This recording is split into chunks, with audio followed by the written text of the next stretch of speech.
Good evening, one and all. I welcome you all to Ganesh IAS Academy's answer key discussion for UPSC Prelims 2024. I hope you all have done the examination very well. Let us discuss history and art and culture questions in this session.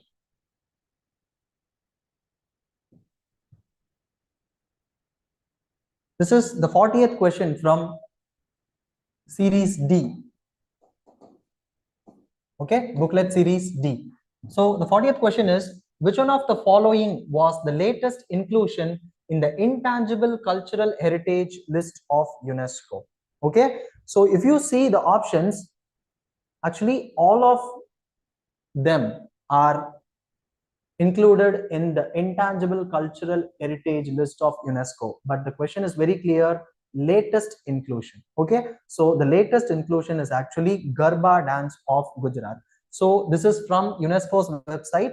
So if you see here, Garba of Gujarat inscribed on UNESCO representative list of intangible cultural heritage of humanity. Okay, and this was in December 2023. So that is why it has been asked. So the latest inclusion is Garba dance of Gujarat. Okay, so the answer for this question, 40th question from Series D, is C. Okay, next question is 38th question. Consider the following statements. There are no parables in Upanishads.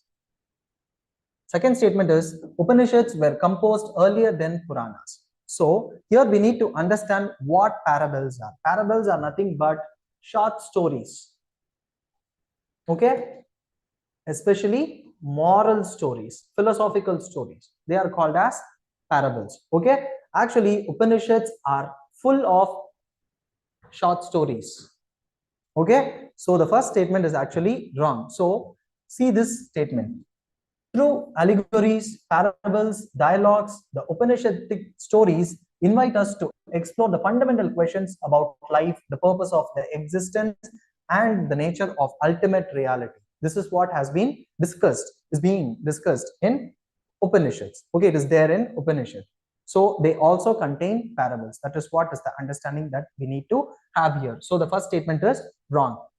Consider the second statement. Upanishads were composed earlier than Puranas. Yes, that is a correct statement. Upanishads were composed earlier than Puranas. So first comes the Vedic text, the 4 Vedas, okay, and then comes Upanishads, and then Puranas. This is the order. Okay, Rig, Yajur, Sama, Atharvana, and then Atharva Veda, and then comes Upanishads, and then the Puranas. Okay, so the answer for this is 2 only. Only the second statement is correct. The first statement is not correct. 38th question, option B. Next is 37th question. With reference to revenue collection by Cornwallis, consider the following statement.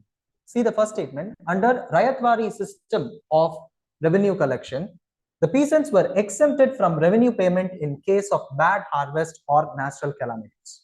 Is that a correct statement? No.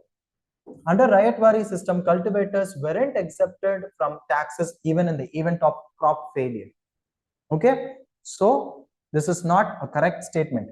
And then under the permanent settlement system in Bengal, if zamindars failed to pay his revenues to the state on or before the fixed date, he would be removed from his zamindari. Yes, this is a correct statement. So zamindars proprietorship would stay as long as he paid the fixed revenue. The fixed revenue here is the permanent settlement. Okay, the revenue that they are going to pay is fixed. That is why it is called as permanent settlement system. Okay, revenue at the said date to the government, and if they fail to do so, then they will be removed from that position. Okay, so the second statement is correct and the first statement is wrong. Okay, so answer for this is 2 only. 37th question, 2 only. The next question is 36th question. Which of the following rulers of medieval India gave permission to Portuguese to build a fort at Batkal? Batkal is located in Karnataka. Okay, so if you know that Batkal is located in Karnataka, then you could guess this question.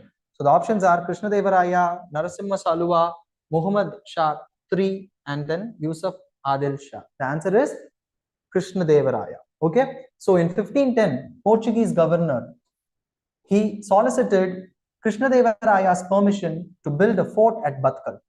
Okay, and it was granted after Portuguese had captured Goa from Muslims. Okay, so the answer here is Krishnadevaraya, who has granted permission for construction of fort at Batkal. Construction by Portuguese. Okay, this is a medieval India question. Next is 34th question. With reference to ancient India, Gautama Buddha was generally known by which of the following epithets? So epithets are nothing but names, other names that they have. So if you see the names here, Nayaputta, Shakya Muni, and Tathagata. Okay, so the answer here is 2 and 3 only. It is Sakya Muni and Tathagata, which are the epithets of Gautama Buddha, whereas Nayaputta is an epithet of Mahavira, another name for Mahavira. He is also referred to as Nayaputta, whereas Sakya Muni and Tathagata is Gautama Buddha. Okay. Generally from Buddhism and Jainism, questions are asked in UPSC Prelims, and this is the question from that topic this year. Okay. Next is 15th question. Consider the following properties included in the World Heritage List released by UNESCO. They have given Shantiniketan, Rani Ki Vav, sacred ensembles of Hoysala, and then Mahabodhi temple complex at Bodh Gaya. So, how many of the above properties were included in 2023, the previous year? This is what is the question. If you see Shantiniketan and sacred ensembles of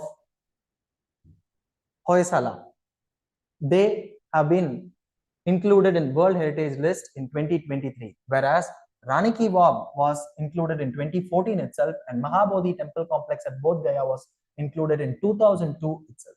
Okay, all of them are under UNESCO's World Heritage List, but in previous year, these two were added. Okay, so UNESCO-based question, 2 UNESCO-based questions are asked in this prelims examination. So the answer is only 2, option B. Next is, which one of the following is a work attributed to playwright Basha? Okay, Basha has written Madhyama Vyayoga. Madhyama Vyayoga. Whereas Mahabhashya was written by Patanjali, Natya Shastra was written by Bharata Muni, and Kavya Lankara was written by Bhamaha, who is a contemporary of Dandin. Bhamaha is a contemporary of Dandin. Okay, so the answer here is Basha has written Madhyama Vyayoga, option C. Next is 63rd question. Consider the following information. They have given archaeological sites, the state in which it is present, and then a description about the archaeological site. So if you see the first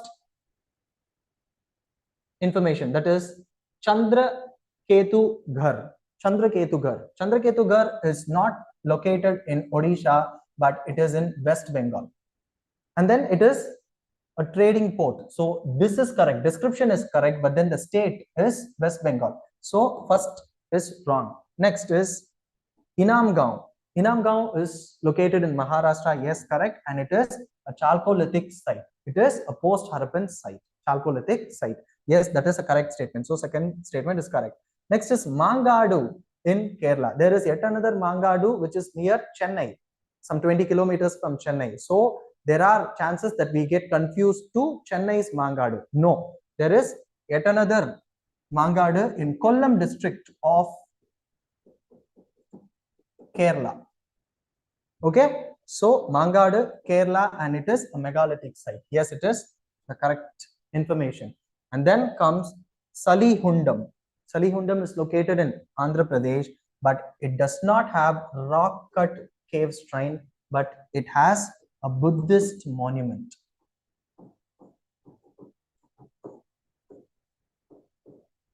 Okay, so this statement is wrong. That is because the description is wrong. Okay, so only 2 and 3, option B is correct for 63rd question. Okay, I hope it is clear. And then the 14th question, that is Sanghabhuti, an Indian Buddhist monk who traveled to China at the end of 4th century AD, was an author of a commentary on. The answer for this question is Sarvashtivada Vinaya. Okay, Sarvashtivada is the branch of Buddhism which is very famous in China. Okay, Sarvashtivada Vinaya was a commentary on Sarvashtivada Vinaya was written by Sanghabhuti. Sarvashtivada Vinaya. Okay, I hope it is clear. So with this, we are coming to end of the discussion of history questions of UPSC Prelims 2024. Thank you all.